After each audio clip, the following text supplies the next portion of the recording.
Hello and welcome back to Pokémon Reborn. When we last left off, we were about to face Julia, so let's do that forthwith. Hee Huffbuh! Welcome to the super duper ultra hyper Electrode dazzle happy boom time house of cheer! And just ignore all the super lame machinery junk. I need more banners and streamers and fireworks! Wait, is that a safety hazard? Oh, who cares? Anyway, don't think I'll go easy on you just because you helped us out earlier. I have pride to uphold.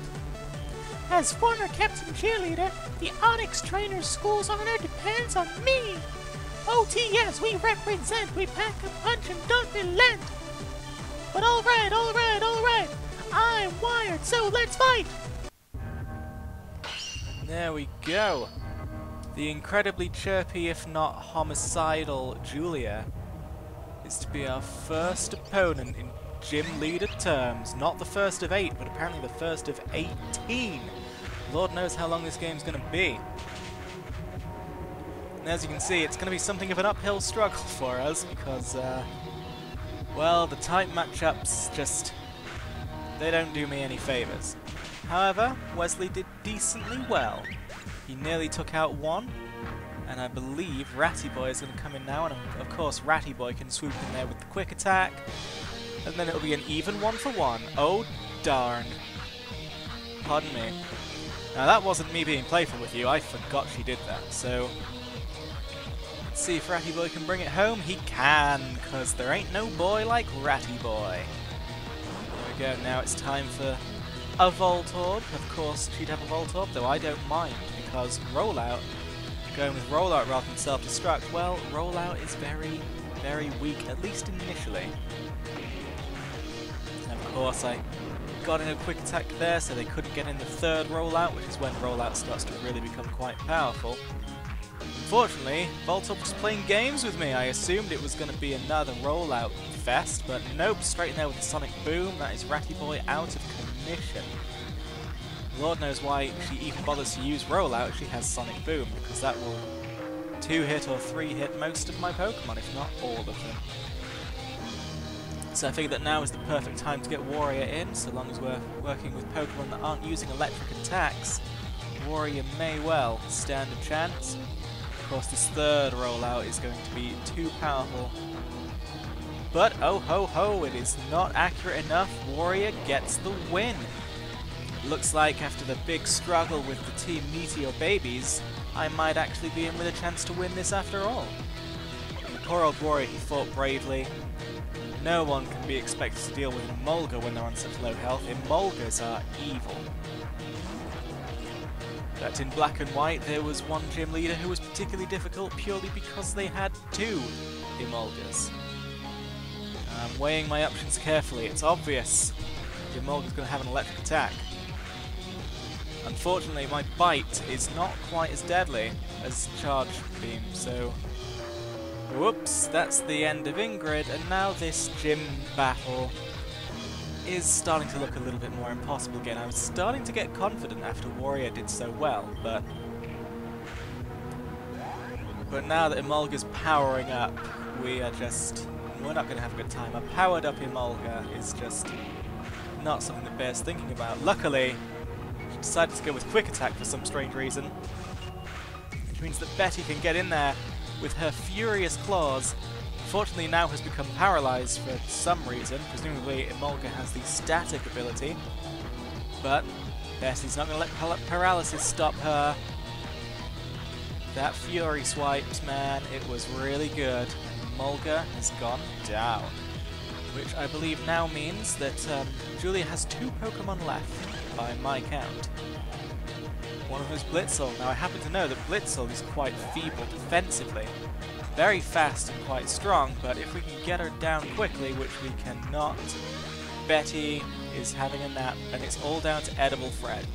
Now Edible Fred is resistant to electric type attacks, so it's a bit annoying that she has to come out on the one Pokemon that has a fire attack, and is now powering up.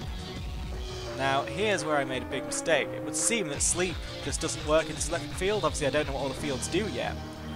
So, and I don't understand why that third Sleep had happened. That is a genuine mystery to me, because you can see I tried to use Leech Seed instead, and yet I ended up using Sleep Powder for a third time, which was ineffective. I don't understand, like, maybe that was a bug, or maybe there's a certain thing, because Blitzle didn't use Encore or anything. There was nothing like that going on, so I honestly just don't know. And this was the point in which I decided, you know what? Desperate times call for desperate measures. I'm going to actually use Potion in battle, because Edible Fred, poor Edible Fred, hasn't really got a hit in yet. And we need to prove that we've got what it takes to win. Unfortunately, I don't think that Leech Seed is going to be quite enough. Maybe like 7 or 8 moves ago, Leech Seed would have been quite useful for us. The Blitzle would have been down now.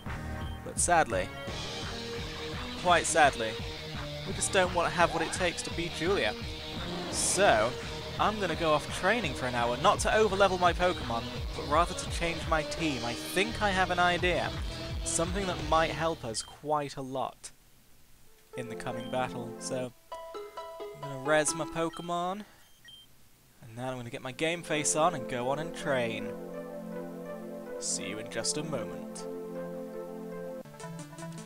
Alright, so, after over an hour, we're back to deal with Julia again. I have one new addition to my team. My team is now a full level 14, so I didn't overlevel anything up. I'm not trying to overpower this fight. I'm going to take it on a reasonably equal level, but we have Robert the Trubbish, who I'm going to introduce to you formally now.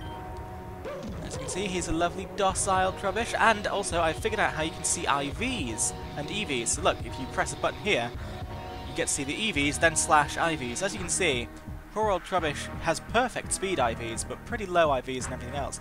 It'll be interesting to see if I have to do some Pokemon breeding later on in the game to get perfect IV'd Pokemon in a standard chance. We'll see if the game is that difficult or not.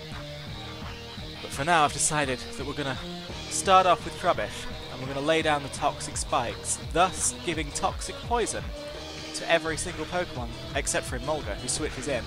And I think that over time that will end up doing quite a lot of damage to the whole team, so I thought this was a clever idea. And now that Toxic Spikes is over, I'm just going to finish off Helioptile with an amazing move called Acid Spray that deals a decent bit of damage, and then sharply lowers the enemy's special defense, so Acid Spray just does double damage every time it's used.